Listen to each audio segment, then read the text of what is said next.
A Freehub is one of those things that you only need to service it when it breaks. So with regular maintenance, you can get ahead of yourself and you'll actually find that you're spending less time fixing the bike and spending money and more time on the trails.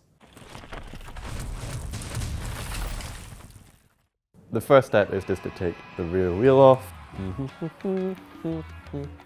So I've got a DT Swiss hub here. Whilst they're all quite similar, make sure that you check the manufacturer's instructions and guidelines on how to service your specific Freehub.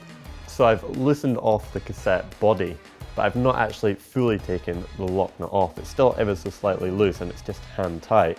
A great tip, and especially on this DT hub, is that you can actually just use the cassette just to pop the Freehub off the axle.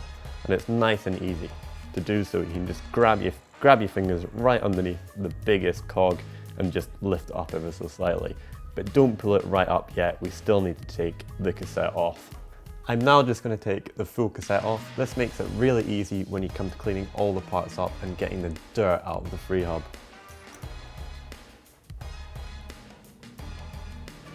With the hub disassembled, all that's left to do is just to give it a little clean, get all the dirt out and get it nice and prepped ready for re-greasing. I like to use a little bit of disc brake cleaner, but be careful, don't spray it right inside the hub as that'll actually ruin the bearings. Just spray it onto a nice rag and give each individual part a good clean. With the Freehub all cleaned and ready to be reassembled, it's now time just to put a little bit of grease on some of the parts to keep them running smooth. Depending on how often you want to service the Freehub depends on what grease you can use. I like to use quite a thin grease that will allow the Freehub to run nice and smooth and just tick over silently, but with no drag. So with the Freehub all greased, I've laid my parts out from left to right of what goes in first. So the first thing is to add in this small spring, and then you want to slide on the spacer,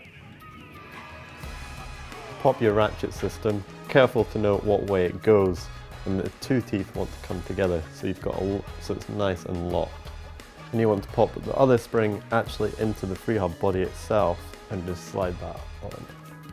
Finally, just pop the lock nut on and that'll just hold everything in place and it should slot right into a groove and you'll hear a nice good click when it's in the right position.